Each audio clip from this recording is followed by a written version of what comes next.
Putin News Now. After Putin lifted the ban, the first Russian airline flew into Georgia. President Vladimir Putin of Russia reinstated direct flights with the prospective European Union member state of Georgia, and the result was the delivery of Russia's first commercial airliner to Georgia in 4 years.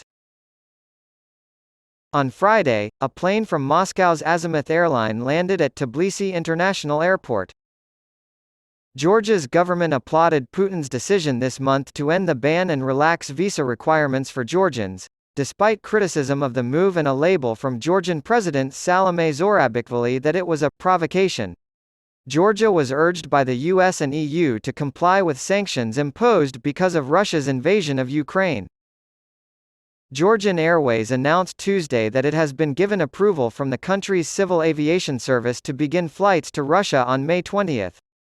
Tbilisi's decision to resume flights was met with concerns about Georgia's commitment to aligning with its foreign policy declarations, according to Peter Stano, the EU's top spokesperson for foreign affairs and security policy, who made the statement the same day. An opposition leader called for a demonstration against the resumption of flights, saying it hurt the country's chances of joining the European bloc, and small groups of protesters gathered outside the airport. The head of the DROA party, Helen Koshtaria, made clear earlier in the week that her party would not fly into the EU with Russian aircraft. However, tensions remain over two separatist regions that Russia has occupied since a brief war in 2008. This has not stopped ministers from attempting to cultivate links with the Kremlin. Since Putin ordered the invasion of Ukraine in February 2022, Georgia has also been hit with a surge of Russian refugees trying to escape the war. Tbilisi and Moscow's thawing relationship has sown discord in the country of 3.7 million, with anti-Russian protesters claiming the government is putting at risk Georgia's membership in the European Union and the North Atlantic Treaty Organization.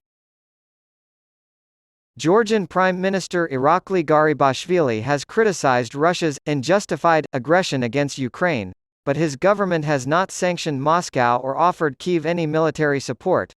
Moscow and Beijing have been working to improve their relationship for over 30 years. Cooperation has not been slowed by the growing number of potentially conflicting interests, such as overinvestment and exploration in the Arctic. Even though Beijing's economic and global strength has grown over the last decade, making Russia a junior partner to China, the two countries' relationship remains solid. Both countries are perpetually motivated by a desire to challenge US dominance.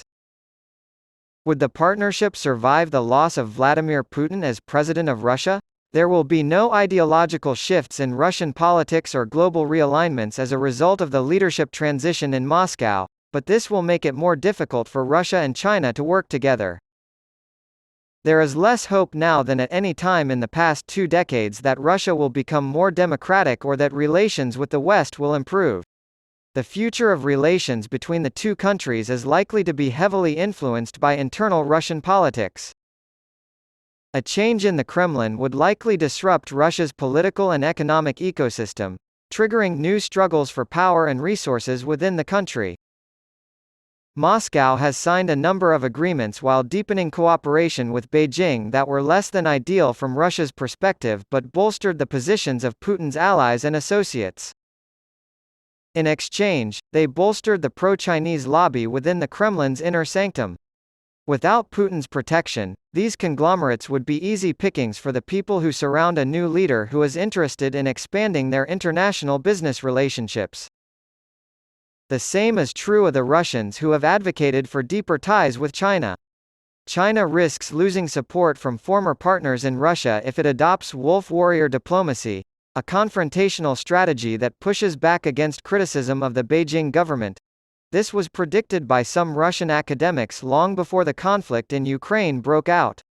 If China continues to ramp up its cyber, industrial, and traditional espionage practices, their more powerful partner, Russia, may feel compelled to crack down on Chinese technology that could be used for surveillance.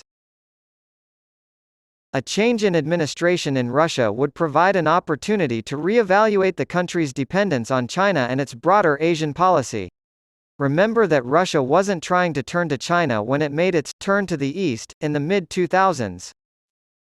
Cooperation with China, Japan, the Korean states, and South and Southeast Asian countries were to be the focal points of Russia's Asian policy. The purpose of the oil and gas pipelines was to supply markets throughout Asia, not just China.